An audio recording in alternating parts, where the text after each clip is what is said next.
পৌরাণিক উপাখ্যান।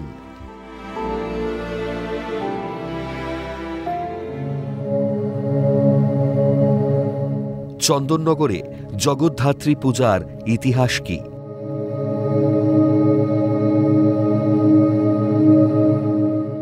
জগদ্ধাত্রী শব্দের আভিধানিক অর্থ জগৎ যুক্ত ধাত্রী, অর্থাৎ যিনি জগতের ত্রিভুবনের ধারণকর্ত্রী বা পালিকা, তিনি জগদ্ধাত্রী।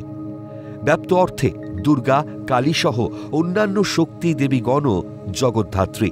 তবে শাস্ত্র নির্দিষ্ট জগদ্ধাত্রী রূপের নামকরণের পশ্চাতে রয়েছে সূক্ষ্মতর ধর্মীয় দর্শন। জগদ্ধাত্রী দেবী হলেন ত্রিনয়না, চতুর্ভুজা ও সিংহবাহিনী। তার হাতে শঙ্খ, চক্র, ধনুক ও বাণ, গলায় নাগযজ্ঞোপবীত বাহন সিংহ, যিনি করিন্দ্রাসুর অর্থাৎ হস্তিরূপী অসুরকে বধ করেছেন।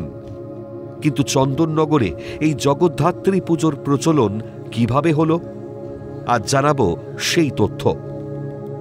1772 সালে রাজবাড়ির অনুকরণে কৃষ্ণনগরের চাষাপাড়ায় রাজা কৃষ্ণচন্দ্রের প্রজারা জগদ্ধাত্রী পূজা শুরু করেন।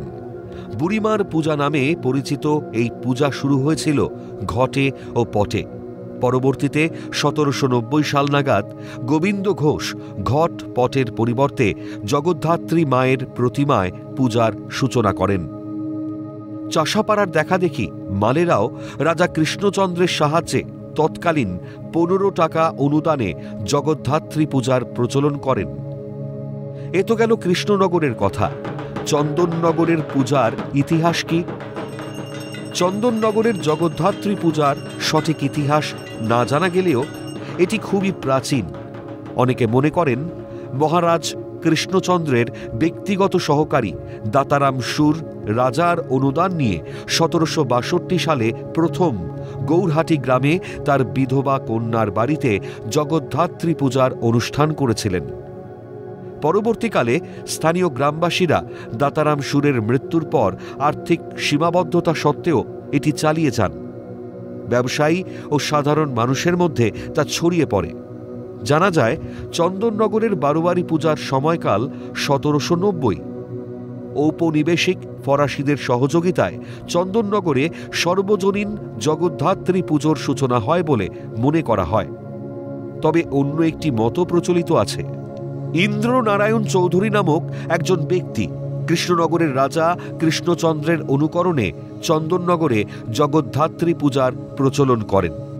আবার লোককথা অনুযায়ী 1788 সালে চন্দননগরের চাল ব্যবসায়ীদের সঙ্গে কাপড় ব্যবসায়ীদের মতানৈক্যের জেরে লক্ষ্মীগঞ্জ কাপড়পট্টির শ্রীধর বন্দ্যোপাধ্যায় বারোয়ারি পূজার সূচনা করেন। বৈদিক যুগের পর আধুনিককালে পশ্চিমবঙ্গের মধ্যে চন্দননগরে প্রথম সর্বজনীন জগদ্ধাত্রী পূজার প্রচলন হয়। চন্দননগরের জগদ্ধাত্রী পুজো বরাবরই তার দৃষ্টিনন্দন আলোকসজ্জার জন্য বিশ্বজুড়ে পরিচিত। এখানকার আলোর কারিগরদের তৈরি বিভিন্ন সামাজিক, পৌরাণিক বা আধুনিক থিম প্রতি বছরই দর্শকদের মুগ্ধ করে।